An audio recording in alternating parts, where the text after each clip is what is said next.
받으십시오. 해피 뉴 이어. 새해는 하나님이 함께 하시고 건강한 삶을 누리시기를 주의 이름으로 간절히 축복합니다.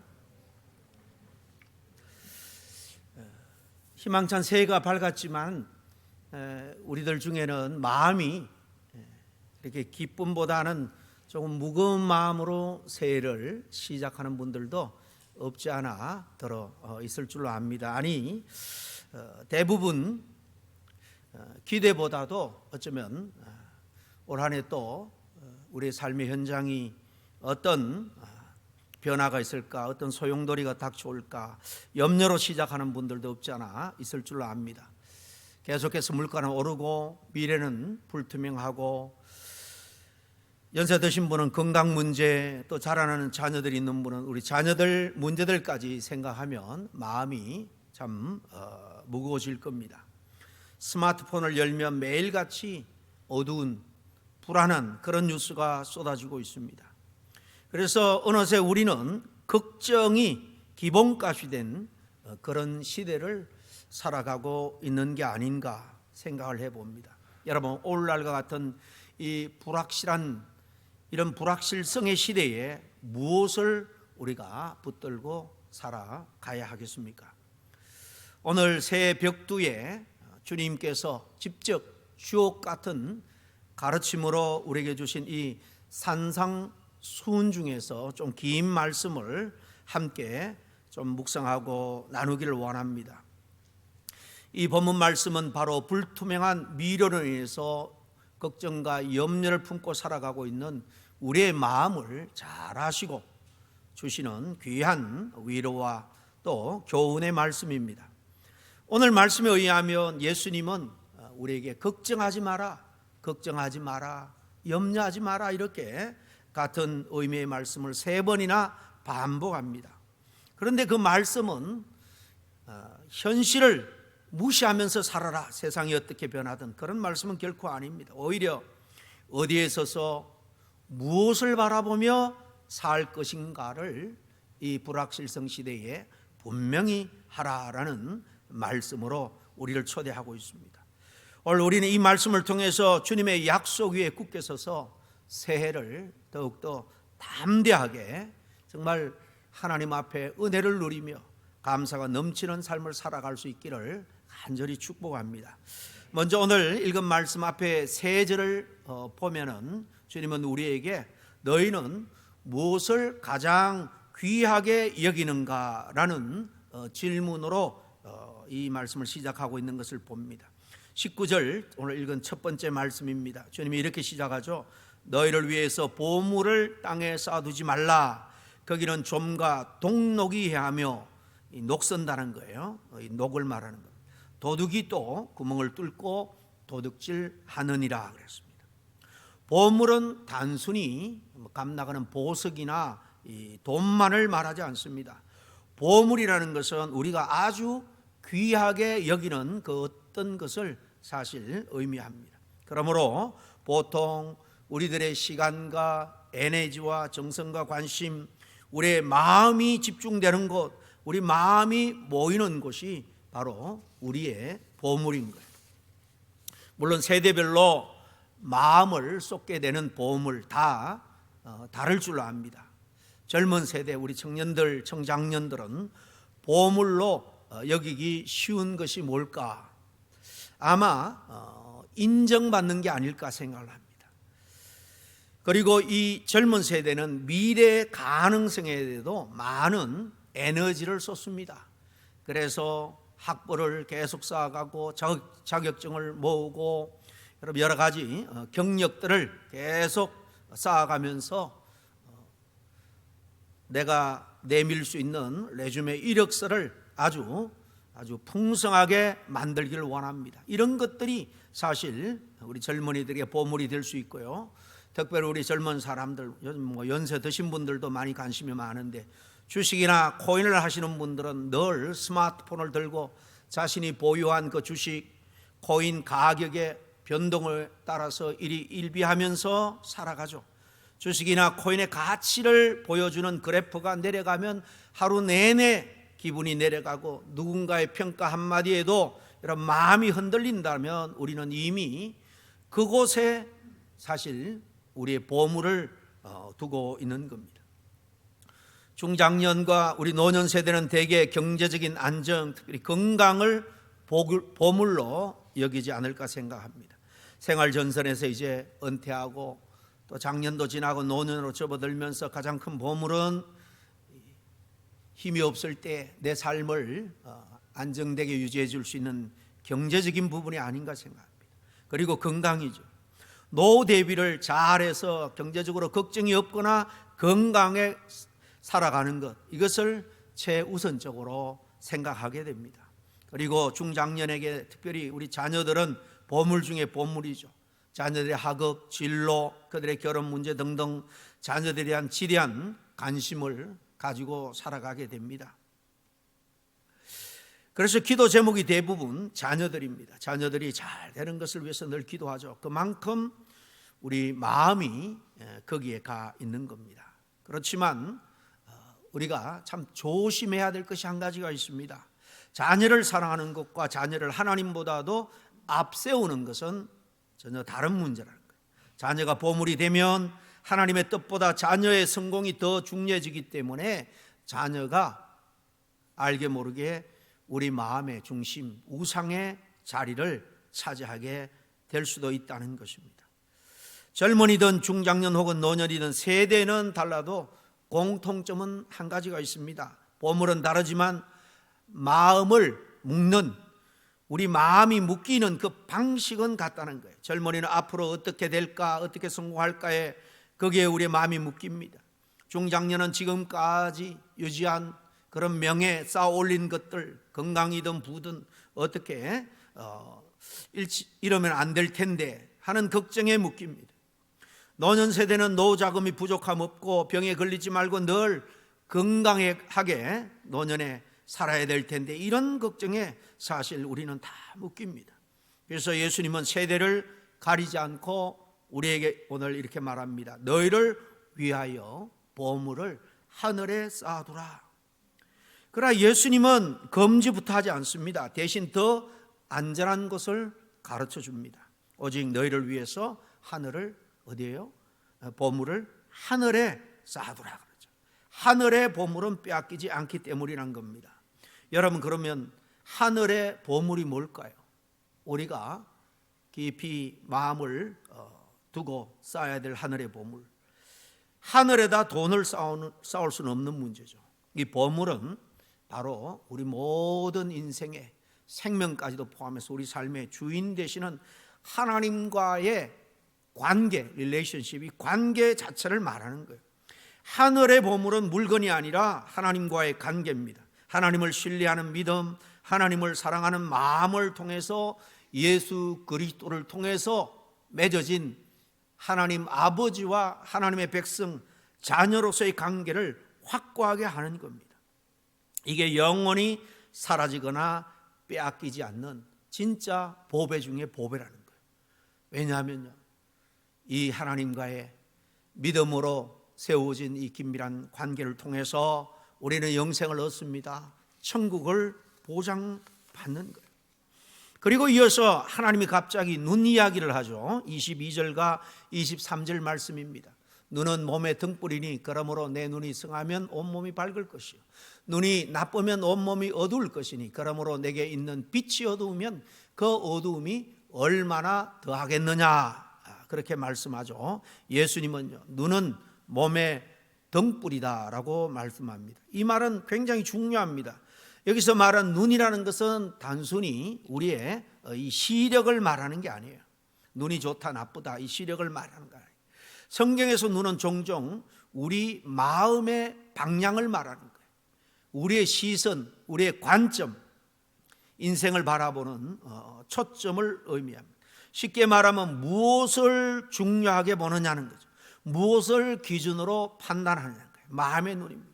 어디를 바라보며 사느냐라는 말입니다.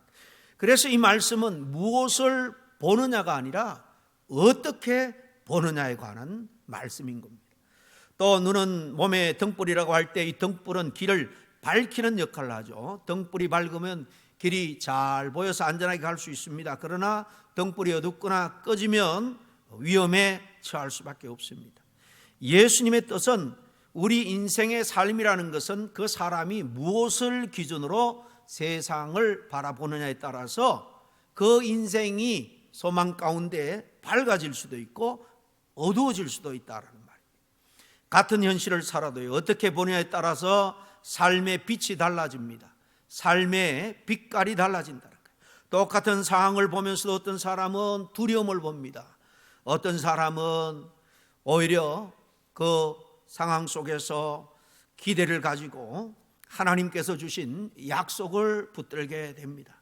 위기를 보면 이제 끝났다라고 생각하고 체념하는 사람이 있지만, 위기를 보면 하나님이 어떻게 이를 통해서 내게 역사할까, 하나님이 일하실 기회다라고 믿음으로 생각하고 주변 사람에게 긍정적인 그런 영향을 미치는 사람이 있습니다. 여러분, 눈이 흐려지면 어떻게 됩니까? 전체가 어두워집니다. 새해를 살아가면서요, 상황은 분명히 쉽지 않을 겁니다. 과학이 아무리 발달해도 살아가는 우리 삶의 환경은 점점 팍팍해지고 경쟁은 더욱더 치열해지고, 그래서 힘든 삶이 계속해서 더 가중되어 우리 앞에 다가올 겁니다. 세상은 여전히 불안하죠. 어제 결국 미국이 베네수엘라를 침공한 거나 다름없죠. 전투기 150대 이상을 보내서 미움 들이박혔던 대통령 마두로를 체포해서 왔습니다. 미국 입장에서 보면 정말로 앓던 이를 뽑는 가정이다라고 생각할지 모르겠지만, 전 세계적인 눈은요 그렇게 호의적으로 바라보지 않습니다. 물론 독재자요, 온갖 마약으로 부를 쌓은, 그래서 독재 정권을 유지한 그런 부분도 없지 않아 있지만은, 어쨌든 이런 갈등과 전쟁이 앞으로 줄어들 것이 아니라 계속될 것이다. 그러므로 정치도 국제 정세도 우리의 경제적인 면도 더욱더 쉽지 않은 올 한 해가 될 것이다 라는 것은 틀림없는 사실이에요. 그런데 문제는 상황이 아니라 우리가 되어지는 이 모든 세태에 대해서 어떤 눈으로 바라보느냐, 어떤 시선으로 바라보느냐, 관점의 문제입니다.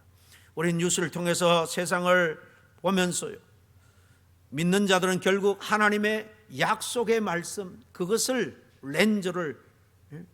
그 약속의 말씀의 렌즈를 통해서 세상을 바라보고 이해하는 사람들이에요. 우리는 이것을 잊지 말아야 됩니다. 그렇지 않으면은 불안과 걱정이 먹구름처럼 계속해서 우리 앞에 다가올 거예요. 그리고 눈이 성하다라는 의미의 원래 이 헬라어적인 배경은요, 나뉘지 않는, 하나로 모아진 그런 의미입니다. 돋보기로 어릴 때에 이렇게 빛을 모아서 종이를 태워본 경험이 있을 겁니다. 그렇게 눈이 성하다라는 것은 이렇게 포커스를 잘 맞춘다는 거예요. 이중적이지 않는 눈, 하나님 한 분을 향해서 정말 단일한 초점을 가지고 살아가는 거예요.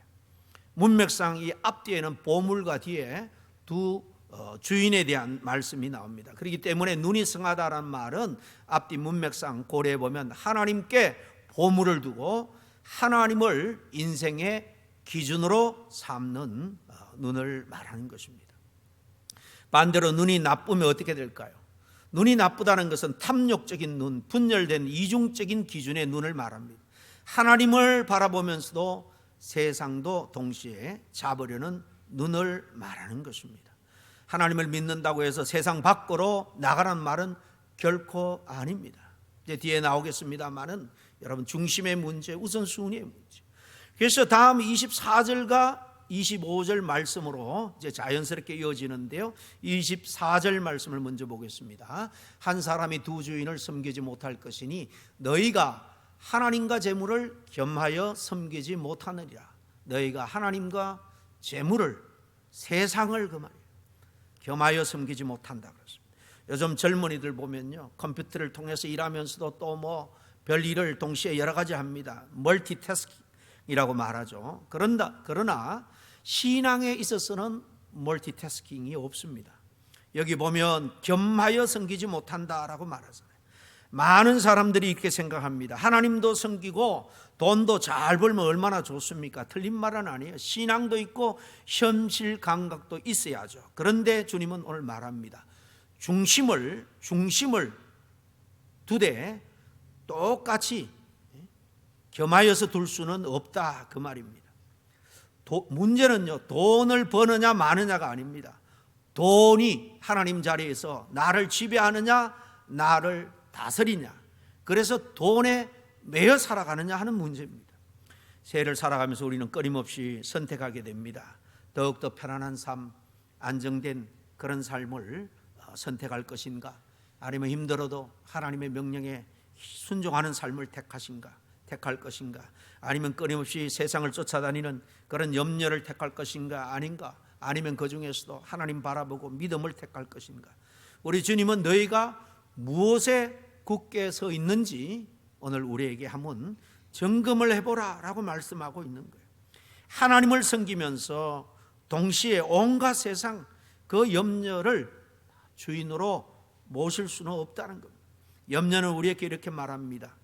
네가 다 책임을 져. 그러나 우리 하나님은 우리에게 이렇게 말합니다. 내가 너의 삶을 책임져 주겠다.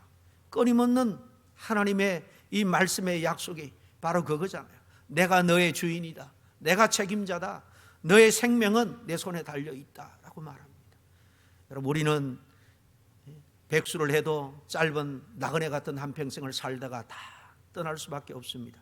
엊그제 우리 황보 권사님 남편이 갑작스럽게 78세의 나이로 그렇게 소천을 했습니다. 뜻하지 않게 그렇게 갑작스럽게 병원에서 그냥 치료 하나 받으면 될 거라고 생각했는데 깨어나지 못한 거예요. 얼마나 황망합니까? 우리 권사님 마음이 정말 무너질 거예요. 새해를 여러분 담대하게 살려면요, 주인을 분명히 우리가 선택을 해야 됩니다. 하나님을 주인으로 모신다는 것은요, 세상 염려가 찾아올 때마다 다시 주도권을 하나님께 드리는 결단입니다. 왜냐하면 하나님이 우리의 생명을 지키고 우리의 필요를 채워주시기 때문입니다. 이어서 25절을 보면 예수님은 목숨이 음식보다 중하지 아니하며 몸이 의복보다 중하지 아니하냐라고 말씀하시죠. 이미 더 큰 것을 주신 하나님께서 사소한 것, 작은 것을 주시지 않겠느냐, 그런 논리죠. 하나님은 우리에게 하나밖에 없는 독생자를 우리에게 주셨어요. 그리고 그 크나큰 사랑의 증거 앞에서 우리가 왜 그렇게 사소한 문제를 놓고 걱정하느냐는 겁니다. 물론 먹고 사는 문제 중요합니다. 건강 중요합니다.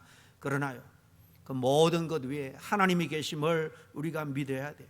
건강에도 우리의 생명이 끝나는 날 다 놓고 가야 됩니다. 사랑하는 가족, 내가 열심히 벌은 모든 재물들. 여러분, 갑작스러운 사고상을 당하면 더 황망하겠죠. 어쨌든 우리는 이 세상이 아무리 우리에게 큰 유익과 기쁨을 준다고 할지라도 하나님이 하나밖에 없는 독생자를 통해서 영원한 생명, 천국의 소망을 주신 것보다 더 큰 축복은 이 세상에 없다는 사실을 우리는 기억해야 됩니다. 그러면서 주님은 들의 백합화와 공중의 새를 보면서 하나님이 공급해 주시는 것을 배우라라고 말합니다. 이게 이제 26절부터 쭉 길게 나오는 이야기입니다. 예수님은 염려하는 제자들의 아주 특별한 교과서를 꺼내 드십니다. 유대인들이 아주 귀하게 여기던 율법책도 아닙니다. 지혜서도 아닙니다. 자연 교과서. 주님은 이렇게 말합니다. 공중의 새를 봐라. 들의 백합화를 생각하여 봐라. 예수님은 그냥 보라는 게 아닙니다. 한번 곰곰이 생각해 보라, 관찰해 보라라는 거죠. 오늘 26절 말씀, 공중의 새를 보라. 심지도 않고 거두지도 않고 창고에 모아들이지도 아니하되 너희 하늘 아버지께서 기르시나니 너희는 이것들보다도 더 귀하지 아니하냐는 겁니다. 여기서 여러분 오해하면 안 됩니다. 예수님이 아무것도 하지 말라라고 하신 게 아니에요. 새들을 가만히 보면요, 열심히 날개짓합니다. 우리 눈에는 그냥 있는 것 같지만은 새는요, 멀리 모이를 계속해서 찾고 있습니다. 열심히 날개짓하고 찾아다닙니다. 부지런히 움직입니다. 그런데 걱정하지 않습니다. 왜 그렇습니까?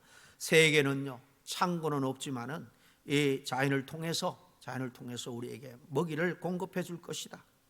그들에게는 하나님에 대한 개념이 없지만은 이 자연 속에서 계속해서 먹이를 얻을 수 있을 것이다 라는 그런 본능적인 믿음이 있기 때문에 여러분, 새를 볼 때에 제가 음식을 위해서 고민하고 여러분 그렇게 근심하는 것을 우리가 볼 수가 있습니까? 그래서 예수님이 이렇게 묻습니다. 너희는 이것들보다도 이런 미물보다 더 귀한 존재가 아니냐는 거예요. 문제는 우리가 능력이 없어서가 아닙니다. 문제는 누가 나를 진정 구원할 자인가, 내 생명을 보존할 자인가, 나를 도우시고 먹일 자인가를 잊어버리는 거예요. 예수님은 또 백합화를 가리키면서 이렇게 말합니다. 솔로몬의 모든 영광으로도 이 꽃 하나만큼 입지 못하였느니라 그랬습니다. 솔로몬이 누굽니까? 당대 최고의 부자였습니다. 그에게는요 장대한 계획이 있었습니다. 창고에 먹을 양식도 많이 준비되어 있었습니다. 부족함이란 조금도 없었습니다. 그런데 예수님이 오늘 말합니다. 하나님이 입히신 저 백합화 하나가 오히려 솔로몬보다 더 아름답다는 거예요. 더 영화롭다는 겁니다. 백합은 내일을 걱정하지 않고 스스로 꾸미려고 애쓰지도 않습니다. 누가 비교하면서 걱정하지도 않아요. 그런데 하나님은 가장 좋은 때에 가장 어울리게 하신다는 것. 이 말은 너는 내 인생을 꾸며야 할 그런 존재가 아니다. 하나님께서 책임져 주시고 입히시는 존재다라는 겁니다. 여러분, 왜 우리는 매사에 새보다 백합보다 더 불안할까요? 가만히 생각해 보면 이상합니다. 우리들 대부분은요 다 미래에 대해서 많은 준비를 했을 거예요. 적금 통장도 있고 보험도 들어놓고 여러 가지 계획도 있고 여러분 세상 지식도 많은데 왜 새보다 더 우리가 불안할까? 이유는 하나입니다. 공급 그 자체보다 공급자를 덜 믿기 때문입니다. 염려는요 준비가 없어서 생기는 게 아니에요. 염려는 절대자이면서 생명의 공급자 대신 하나님을 전적으로 신뢰하지 못할 때 생깁니다. 공중의 새는 내일 먹을 것을 걱정하지 않습니다. 들의 백합화는 내일 피어날 것을 염려하지 않습니다. 왜냐하면 하나님은 내일의 은혜를 오늘 미리 주시지 않지만은 오늘의 은혜는 반드시 주는 분이기 때문에. 그래서 예수님은 내일을 내일 맡기고 오늘에 최선을 다해서 살라라고 사실 말씀하고 있는 겁니다. 그래서 예수님은 염려의 한계를 이렇게 지적합니다. 염려로 너의 키를 한 자나 더 할 수 있겠느냐? 염려는 삶의 에너지를 소모하지만은 삶의 어떤 결과도 바꾸지 못합니다. 오히려 현재를 망가뜨리죠. 그러므로 염려가 올라올 때 우리는 이렇게 고백해야 합니다. 주님, 이 문제는 결코 제 키를 한 자도 더 할 수 없습니다. 그러니 이 문제를 온전히 주님의 손에 올려드립니다. 맡깁니다. 그러므로 31절 이하 이방인처럼 살지 말라고 말합니다. 예수님은 제자들에게 말합니다. 이 모든 것들은 이방인들이 구하는 거라. 여기 핵심은 뭔가 하면 정체성의 문제입니다. 네가 누구냐?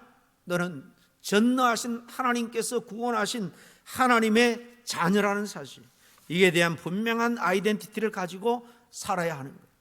여러분, 부모와 함께 있는 아이는요 결코 어떤 낯선 곳에 가서도 기죽지 않습니다. 두려워하지 않습니다. 왜냐하면 든든한 아버지가 옆에 있기 때문이죠. 새해를 여러분 담대하게 산다는 것은 문제가 없다는 의미가 아닙니다. 우리의 손을 잡고 계신 분이 분명히 계심으로 우리 넉넉히 이길 수 있다는 믿음입니다. 마지막 33절은 오늘 본문의 절정입니다. 그런즉 너희는 먼저 그의 나라와 그의 의를 구하라. 그리하면 이 모든 것을 너에게 더하시라 그랬죠. 이 말은 그런적이라고 말합니다. 그런적, 결론적으로 이 모든 것을 종합해서 말하면 이렇게 결론으로 들어가는 연결어죠. 이 먼저라고 그랬습니다. 그런즉 너희는 먼저 그 나라와 의를 구하라 그랬죠. 먼저. 시간의 문제가 아니라 이 문제는 우선순위의 문제예요. 예수님은 많이 구하라고 말하지 않습니다. 먼저 구할 게 있다는 거예요. 이것은 우선순위 순수의 문제인데요, 하나님을 먼저 구하면 나머지 인생의 문제는 정리가 된다는 거예요. 그러나 반대로 다른 것을 먼저 구하면 그런 것들로 인해서 오히려 염려가 더욱더 커질 거다는 거예요. 앞 내용을 참고로 이제 쭉 정리해 보면 재물을 먼저 두면은요 마음이 혼란해진다는 거예요. 세상을 먼저 보면은 우리의 눈이 어두워진다. 두 주인을 섬기려 하면은 우리 마음속에 전쟁터가 되는 거예요. 갈등이 생기는 거예요. 그러면 염려가 밀려오게 되는 것입니다. 그러므로 예수님은 너의 삶의 우선순위를 바로 세우라고 말합니다. 여기서 그의 나라와 의를 구하라고 할 때 나라는요, 장소 문제가 아니에요. 통치의 개념입니다. 하나님이 왕으로 다스리는 상태를 말합니다. 즉 염려가 주인이 되지 말고 돈이 주인이 되지 말고 하나님이 주인 되게 해라. 내가 살아가는 삶의 현장에 정말 항상 주님이 우리의 삶을 인도하게 순종하라라는 것입니다. 하나님 없는 삶을 살지 말라는 겁니다. 하나님께 내 인생의 결정권을 돌려드리라는 거예요. 이것이 24절 하나님과 재물을 겸하여 섬길 수 없다는 말씀의 해답인 겁니다. 그 의라는 건 뭐냐? 의는 삶의 방식의 문제인데요, 우리가 하나님의 의라고 할 때 이것은 뭐 도덕적으로 윤리적으로 완벽한 것을 말하는 게 아닙니다. 하나님의 방식대로 삶을 살라는 거예요. 암 문맥에서 보면 세상은 걱정하라고 있지만은 예수님은 우리에게 걱정하거나 염려하지 말라고 합니다. 그런 점에서 이 하나님의 의라는 것은요, 염려하지 말고 하나님을 절대적으로 신뢰하며 사는 삶의 방식입니다.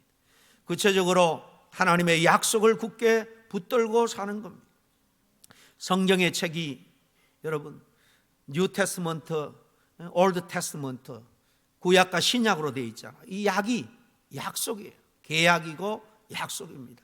너희들이 이렇게 하면 내가 너희 하나님이 되어주고 너는 내 백성이 되어서 내가 너희들을 구원하고 지키겠다. 한마디로 요약하면 성경은 이런 약속입니다. 약속의 책입니다. 뭘 먹을까, 무엇을 마실까, 무엇을 입을까, 내일은 어떻게 될까, 예수님은 이것들을 결코 무시하지 않습니다. 다만 우선순위, 주도권을 바꾸라는 것. 그러면 결과는 하나님이 책임져 주신다는 것입니다. 사랑하는 우리 모든 성도님 여러분들, 새해를 담대하게 살아가는 비결은요, 환경의 문제가 아닙니다. 하나님의 약속에 있다는 것을 꼭 기억할 수 있기를 바랍니다. 우리는 흔들리는 땅 위에 서 있는 사람들이 아닙니다. 말씀이라는 반석에서 살아가는 사람들이에요. 보물을 하늘에 두고 눈을 하나님께 고정하고 내 주인을 분명히 선택하며 염려를 그에게 맡기고 먼저 하나님의 나라를 구하는 저와 여러분이 될 수 있기를 바랍니다. 그때 주님은 약속합니다. 이 모든 것 우리 삶에 걱정하고 염려하는 그 모든 것을 다 너에게 더하여 주시겠다는 거예요. 이 약속 위에 굳게 서서 두려움보다는 믿음으로, 걱정보다는 온전히 순종함으로 새해를 담대하게 살아갈 수 있는 저와 여러분 모두가 될 수 있기를 간절히 축복합니다. 기도하겠습니다. 하나님의 은혜를 감사합니다. 염려로 가득 찬 이 세상 속에서 다시 주님의 약속 위에 서게 하시니 감사합니다. 새해에도 우리의 보물과 시선과 주인을 온전히 주께 돌립니다. 먼저 주님의 나라와 의를 구하게 하시고 오늘 주신 은혜로 오늘을 더욱더 신실하고 충실하게 하나님께 영광이 되는 삶으로 살아드릴 수 있는 우리 모두가 되게 하여 주시옵소서. 감사하고 우리 주 예수 그리스도의 이름으로 기도하옵나이다. 아멘.